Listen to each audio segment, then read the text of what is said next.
साथियों, यह प्रोग्राम केवल महाराष्ट्र के ही लोग नहीं सुन रहे हैं, बल्कि देश विदेश से भी इस प्रोग्राम को सुन रहे हैं। और छत्रपति शिवाजी महाराज तमाम मूल निवासी बहुजनों के प्रेरणा स्रोत होने के कारण उनके इतिहास के बारे में, खास करके उनकी जन्म जयंती के बारे में क्यों विवाद किया गया, इसके बारे में एडवोकेट अनंतराव दारवटकर जी ने सबूत और प्रमाणों के साथ ये सिद्ध कर दिया गया कि 8 अप्रैल सन 1627 ही उनकी वास्तविक जन्म तारीख है और 19 फरवरी 1630 ये फर्जी तारीख है और फर्जी वर्ष है। अब मैं इस मुद्दे पर मेरी बात रखना चाहता हूं कि ब्राह्मणों ने जन्म तारीख और जन्म वर्ष का विवाद क्यों किया, इसके पीछे उनकी क्या सोच है और ब्राह्मणों का क्या मकसद है। ब्राह्मण लोग षड्यंत्रकारी लोग हैं और कितने बड़े षड्यंत्रकारी लोग हैं। आज का फडणवीस ये इसका जीता जागता उदाहरण है। देवेंद्र फडणवीस ये इसका जीता जागता उदाहरण है। महाराष्ट्र में सत्ता हथियाने के बाद छत्रपति शिवाजी महाराज का सबसे ज्यादा अपमान खुलकर ये आरएसएस और बीजेपी के ब्राह्मणों ने किया और आज ब्राह्मण सावरकर के नाम पर यात्रा निकाल रहे हैं। ऐसा ही उसका एक पुरखा फडणवीस था। ये फडणवीस जो नाम है, देवेंद्र फडणवीस का एक पुरखा था जिसका नाम है नाना फडणवीस। जब अंग्रेज भारत में आए तो अंग्रेज लोगों ने सन 1850 में ब्रिटिश लोगों के लिए पेशवा कैसे लोग थे ये जानकारी देने के लिए एक अंग्रेज अधिकारी को पेशवाओं का चरित्र लिखने के लिए कहा। तो उसने पूछा, ढेर सारी पेशवा है, उसमें कौन से पेशवाओं पर लिखूं? तो उसने कहा जो सबसे ज्यादा बदमाश था मगर वो हमारा अपना था, वो नाना फडणवीस के ऊपर चरित्र लिखो। मतलब कितना षड्यंत्रकारी थे। पुणे के ही जिले के अंदर लोहगढ़ नामक एक गांव है।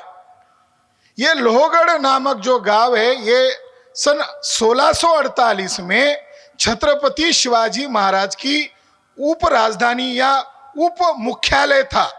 जब शिवाजी महाराज यंग थे तो उन्होंने लोहगढ़ को कब्जा लिया था। वो जगह ओरिजिनल बुद्धिस्ट गुफा है, जैसे जुन्नर की गुफा है बुद्धिस्ट गुफा है, उसी तरह लोहगढ़ ये बुद्धिस्ट गुफा है। और उसका निर्माण काल मिस्टर फर्ग्यूसन, जेम्स फर्ग्यूसन के द्वारा और जाने माने आर्कोलॉजिस्ट के द्वारा उसका निर्माण काल बीसी यानी ईसा पूर्व 250 में लोहगढ़ का निर्माण, जिसको आज लोहगढ़ कहते, वो अशोक राजा के द्वारा किया गया था। वहां पर गुफाएं थी और 1791 में इसी नाना फडणवीस को वहां पर कुछ कंस्ट्रक्शन करना था। यानी उसको मालूम था शिवाजी महाराज के एक कब्जे में था, तो उसने उसके ऊपर कब्जा करने के लिए एक गेट का कमान बनाने का काम शुरू किया और बीच में ही रोक दिया। लोगों को इकट्ठा कहकर उसने कहा यह काम सफल नहीं हो रहा है क्योंकि इसके नीचे किसी आदमी का बलि नहीं दिया गया है, तो यहाँ किसी का बलि देना चाहिए। और इसके लिए उसने मराठा लोगों को ऑफर रखा कि यहाँ महारों को बलि नहीं दिया जाएगा, यहाँ चमारों को बलि नहीं दिया जाएगा, यहाँ पर अगर किसी को देना है तो मराठा का ही बलि देना होगा। साथियों, 1890 में नाना फडणवीस ने वहां पर साबले नामक एक मराठा व्यक्ति को तैयार किया या डरा धमका कर तैयार किया और उसको ये ऑफर दिया, अगर तुम्हारा बच्चा और तुम्हारी बहू यहाँ पर जिंदा गाड़ दी जाती है तो तुम्हें इस गांव का पाटिल की दिया जाएगा। और घाड़सी नामक व्यक्ति की पाटिल की निकालकर नाना फडणवीस ने उस मराठा पिता को पाटिल की दिया, साबले नामक मराठा व्यक्ति को, जिसने इस बात के लिए हावी भरा कि मेरे बेटा और बहू को जिंदा गाड़ दिया जाएगा। साथियों, मराठाओं को गाड़कर वहां पर नाना फडणवीस ने वहां का कुछ नव निर्माण किया था। आज उसी तरह ये फडणवीस जो है वो शिवाजी महाराज का अपमान कर रहे हैं। दूसरी महत्वपूर्ण बात, ये जो जुन्नर है, ये जुन्नर नाम कैसे पड़ा? तो जेम्स फर्ग्यूसन यहां पर आए थे, उन्होंने 4 दिन यहां दौरा किया और दौरा करने के बाद ब्रिटिश सरकार को मेमोरेंडम सबमिट किया। सन 1870 की बात होगी। तो उन्होंने उसमें कहा ये जूनागढ़, ये जुन्नर नाम जूनानगर इस शब्द से बना हुआ है, या जूनानगर ये नाम सौराष्ट्र में सम्राट अशोक मौर्य के द्वारा बनाया गया एक बहुत बड़ा विशाल बौद्ध स्थल था। ये जूनागढ़ या जूनानगर का अपभ्रंश ये जुन्नर है। और इस गुफा का निर्माण आर्कोलॉजिस्ट लोग यहाँ पर बोर्ड लगाए हुए, भारतीय पुरातत्व विभाग के लोगों द्वारा बोर्ड लगाए, मगर उन्होंने सही बात को छुपा के रख दिया। ये जुन्नर की जितनी सारी गुफाएं हैं, इसका आरंभ महान राजा सम्राट अशोक मौर्य के द्वारा इसका निर्माण किया गया है। और इसका काल है ईसा पूर्व 250। ये इसी जगह पर राजमाता जिजाऊ साहब ने अपने बच्चों को जन्म दिया था। यह बहुत ही हिस्टोरिकल जगह है। और इस जगह पर कब्जा करने के लिए भिड़े एक बोटे के द्वारा इधर बार बार चक्कर लगाए जा रहे हैं। 12 जनवरी को जब पुणे में हमने इसी मुद्दे पर कार्यक्रम रखा तो भिड़े और एक बोटे यहाँ पर आए थे। और आज धारवट करने वो जो बोर्ड देखा, शायद ये भिड़े एक बोटे के लोगों ने ही और नया बोर्ड लगाया होगा। मगर पूर्व आईजी मुशर्रफ साहब ने एक बहुत चौंकाने वाला तथ्य उजागर किया था। और वो चौंकाने वाला तथ्य क्या है? जो जर्मन बेकरी बम ब्लास्ट हुआ वो सारंग कुलकर्णी नामक आरएसएस के प्रचारक के द्वारा किया गया। साथियों, आज जो केस चल रही है उसका ओरिजिनल नाम है ही नहीं रिकॉर्ड में। भटकल नाम बता रहे हैं, भटकल फेक नाम बताया जो कर्नाटक का बाउंड्री का है। मगर बम ब्लास्ट इंक्वायरी में जो पाया, एटीएस ने पाया, एनआईए ने जो रिकॉर्ड पाया, सारंग कुलकर्णी नामक व्यक्ति ने लगभग 20 दिन से ज्यादा पुणे शहर के अंदर शिवाजी नगर के अंदर रहने वाला आरएसएस से संबंधित एक व्यक्ति के घर पर सारंग कुलकर्णी रहता था। यह इन्वेस्टिगेशन में पाया गया। मगर अभी तक वो शिवाजी नगर में आरएसएस से संबंधित वो व्यक्ति कौन है, ये बात अभी तक उजागर नहीं हुई है। आप लोगों को मालूम है शिवाजी नगर में रहने वाला कौन है?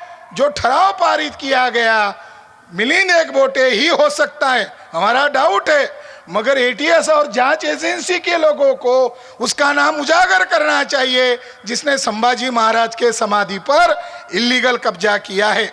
जो मैंने आपके सामने सवाल खड़ा किया वो सवाल जानना और समझना क्यों जरूरी है। अगर 1627 ये साल मानते हो और तारीख 8 अप्रैल ये स्थान मानते हो तो छत्रपति शिवाजी महाराज का डे टू डे का इतिहास क्रोनोलॉजिकल सही सामने आएगा। ये एक बात है। अगर तिलक, राजवाड़े, दत्तोवामन पोद्दार, बम पुरंदरे जैसे ब्राह्मणों के द्वारा या फडणवीस गडकरी जैसे ब्राह्मणों के द्वारा ये जो इलीगल तारीख है 19 फरवरी 1630, अगर इस तारीख को अगर आप मान्यता देते हो तो छत्रपति शिवाजी महाराज का जन्म नेचुरली 3 साल लेट दिखाना होगा। 1627 और 1630, तो छत्रपति शिवाजी महाराज का जन्म 3 साल लेट दिखाना होगा और उनका मृत्यु भी 3 साल लेट दिखाना होगा। क्या इसके लिए ब्राह्मणों के पास कोई दलील है? कोई सबूत है?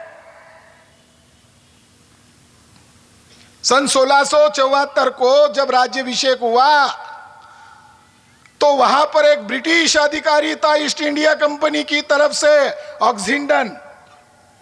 उसने रिकॉर्ड में लिखा, मैं उस राजा के राज्याभिषेक में मौजूद हूं और वो दिखने में ऐसा ऐसा है और उसकी उम्र इतनी इतनी है।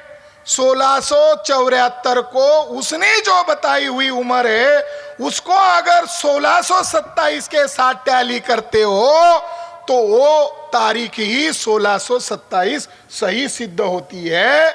अगर 1630 को मान्यता देते हो तो जो व्यक्ति राज्याभिषेक में उपस्थित था वो तारीख मैच नहीं होती। Evidence, cross evidence, French record, Portuguese record है, अंग्रेजों के रिकॉर्ड है, मुगलों के रिकॉर्ड है, सदाशिव पेट के ब्राह्मणों के रिकॉर्ड फर्जी रिकॉर्ड है, वो वास्तविक रिकॉर्ड नहीं है। अगर 1630 को मान्यता देते हो तो छत्रपति शिवाजी महाराज के समय में 1629, 30, 31 में अकाल पड़ा था और इस अकाल का उदाहरण है, ये लोग देहू गांव से आए हैं। संत तुकाराम महाराज उस समय जिंदा थे और अकाल के समय में ही उन्होंने अपना जो व्यवसाय था, साहूकारी थी, किसानों को माफ किया था। वो साल उस समय मैच होता है। यानी शिवाजी महाराज के गुरु का सबूत हमारे सामने है। और 25 जुलाई 1629 को लखोजी जाधव राव का मृत्यु होता है।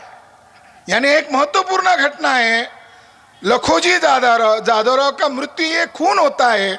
अगर 1630 को आप मानोगे तो लखोजी जाधव राव का हत्या का या मृत्यु का क्या करोगे? तीसरी महत्वपूर्ण घटना है कि 25 जुलाई 1629 और 1628-29 को शाहजी राजे निजामशाही में थे। अगर आप इस साल को माइनस करोगे तो उनकी हिस्ट्री का क्या करोगे? वो किधर है? और सन 1628 साल को शाहजी राजे दरिया खान पठान पर सवारी करके वापस आते हैं और बाल शिवाजी को मिलने आते हैं। यानी ब्राह्मणों की चालाकी क्या है कि छत्रपति शिवाजी महाराज का जन्म होने के पहले शाहजी राजे महासाहेब जिजाऊ साथ में हैं और उसके बाद जन्म होते ही शाहजी राजे अपने बच्चे को देखने के लिए, मिलने के लिए आते हैं। ये एक दूसरा हिस्टोरिकल रिकॉर्ड है। अगर 1627 को माइनस कर दिया जाता है, बहुत गंभीर बात है, शाहजी राजे भोसले साहब को ही मां साहेब जिजाऊ के जीवन काल से माइनस कर दिया जाता है। माइनस करने का मतलब ये है कि 2003-4 में जेम्स लेन की किताब जो आई, ये इसका रिजल्ट है। ये अचानक नहीं हुआ साथियों, ये तारीख बदलने का मामला अचानक नहीं हुआ। बाल गंगाधर तिलक का एक लेख है, केसरी में सन 1900 में छापा है। बड़ा बदमाश ब्राह्मण 1900 में छापा कि 1627 साल सही है। लेख में मान्य किया 1627 साल सही है, मगर लेख के अंत में लिखते समय लिखा कि त्यातून जिजाबाई सारखी नावडती बायको धामधुमीच्या प्रसंगी शिवनेरीस प्रसूत झाली। इसका मतलब यह है कि उसके दिमाग में वायरस है, कीड़ा है।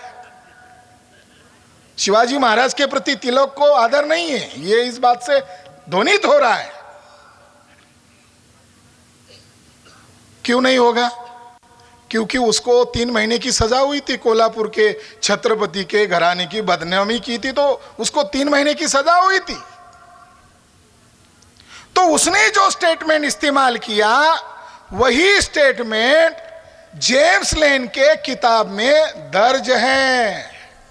हम ये कार्यक्रम केवल जयंती समारोह मनाने के लिए नहीं कर रहे हैं। ब्राह्मणों को हमारी चुनौती है कि हम जो बता रहे हैं ये गलत है। आप बहुत पंडित बोलते हो, बड़े बड़े विद्वान बोलते हो, गलत है, सिद्ध करो।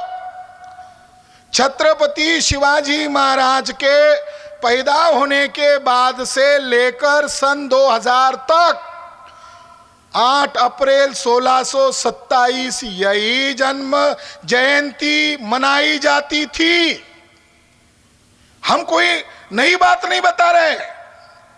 छत्रपति शिवाजी महाराज के वंशज प्रताप सिंह भोसले महाराज जब ग्रैंड अप ने मराठाओं का हिस्ट्री लिखने का कार्यक्रम शुरू किया तो उसने उन्हीं के पुरखों को पूछा कि आपका इतिहास बताओ, जन्म तारीख बताओ। ग्रैंड अप ने लिखा सन 1627, इंटरनेशनल रिकॉर्ड है।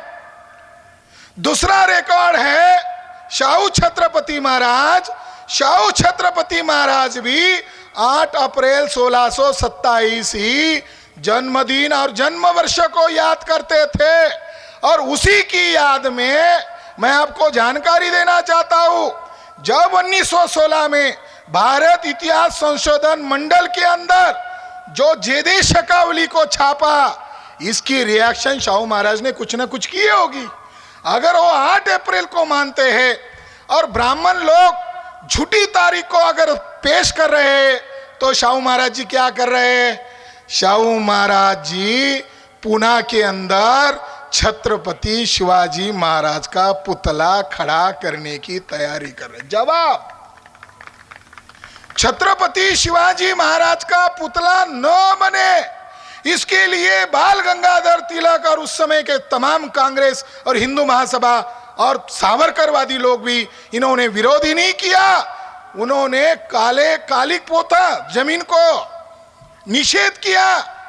छत्रपति शिवाजी महाराज के प्रति तिलक को हमदर्दी नहीं थी और इसीलिए उन्होंने योजना बनाकर तथाकथित आजादी को समर्थन हासिल करने के लिए, सत्यशोधक आंदोलन का खात्मा करने के लिए झूठ मूठ की शिव जयंती उत्सव शुरू किया।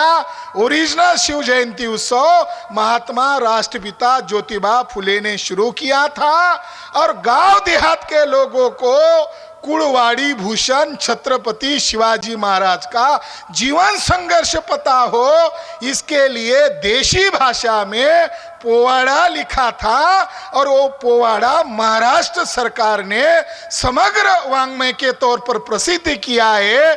उसके अंदर ज्योतिबा फुले ने 8 अप्रैल 1627 तारीख लिखी है। हम हमारी बाप की मानेंगे ना? ज्योतिबा फुले हमारा बाप है, हम हमारी बाप की मानेंगे। तिलक तो अपने आप को विदेशी कहता था, विदेशी ब्राह्मण की हम क्यों मानेंगे? ज्योतिबा फुले मान रहे, शाहू महाराज मान रहे, डॉक्टर बाबा साहब अंबेडकर मान रहे। बाबा साहब अंबेडकर का हिस्टोरिकल रिकॉर्ड है कि 1927 को जब 300 साल पूरे हुए तो बॉम्बे में बदलापुर नामक एरिया में सत्यशोधक लोगों ने शिव जयंती बनाई, 300 साल की शिव जयंती, और बाबा साहब अंबेडकर को बुलाया। वहां उनका भाषण हुआ और भाषण में याद करते हुए लिखा कि पुणे के ब्राह्मण, ये पुणे की जो ब्राह्मणों की बस्ती है ये बदमाश ब्राह्मणों की बस्ती है।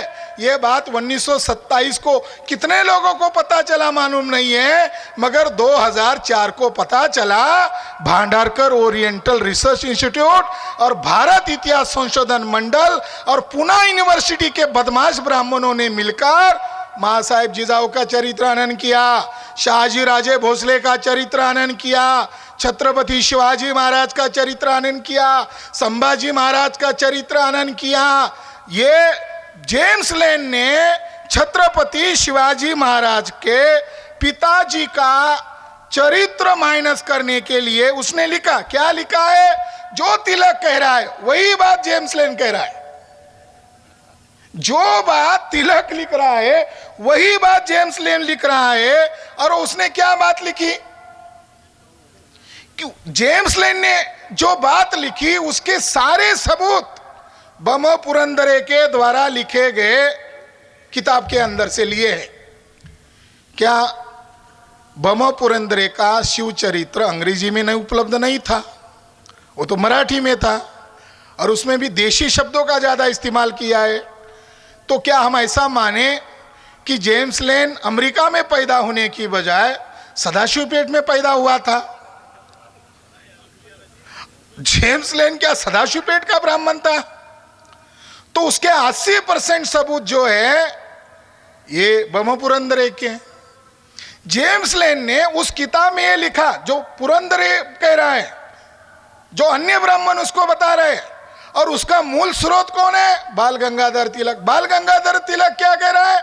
जीजाबाई नावर्तीबाई को होती। आगे जाकर जेम्स लेन लिख रहा है कि जीजाबाई ये जो शाहजी की पत्नी थी ये टाकून दिलेली नावर्तीबाई होती।